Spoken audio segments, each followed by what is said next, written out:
শুভ দুপুর বন্ধুরা। এই যে দেখো, আজকে অনেক সুন্দর রৌদ্র উঠেছে, ঠান্ডা লাগছে। নিচে যাচ্ছি, কাজও বন্ধ। মা, দরজাটা খুলেন। ঘর পুরা অন্ধকার।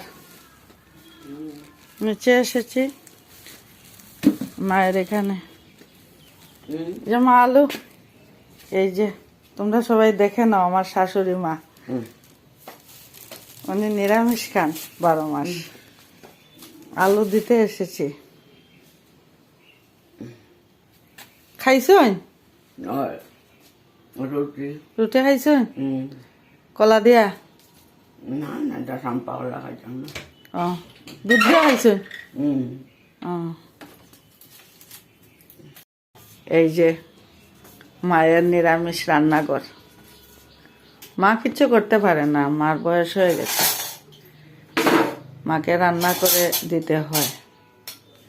আছে মানুষ আছে রান্না করে দেয়, আমাদেরও তো আমিষ।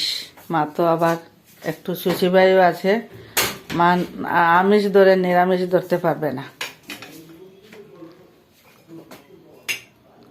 মা ঘর অন্ধকার, জানলা খুললে ভালো আছে। কুটিমনা গেছে স্কুলে?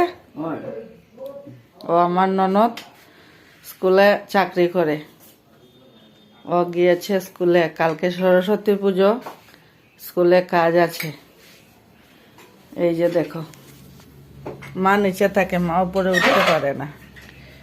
এটা আমাদের পিছন দিক, উপরে উঠতে পারে না মা। সিঁড়ি উঠানামা করতে কষ্ট হয়। মা ননদ নিচে থাকে, আমরা উপরে থাকি।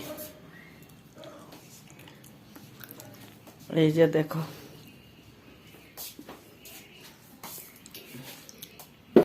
এই ঘরে থাকে, আমরা নিচে আসা যাওয়া করি, থাকি। আমাদের উপর থেকে নিচেই বেশি ভালো লাগে। জেরিও দিনের বেলা নিচে থাকে। এই যে আমার শ্বশুর মশাই, উনি নেই।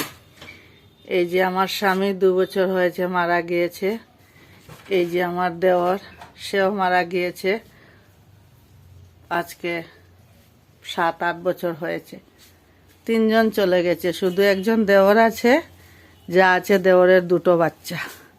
আমারও একটা মেয়ে ছিল, সেও মারা গিয়েছে, জন্ডিস হয়েছিল। এই আমাদের ঘরের কাহিনী। এখন আমরা ঘরে মানুষ একদম কম।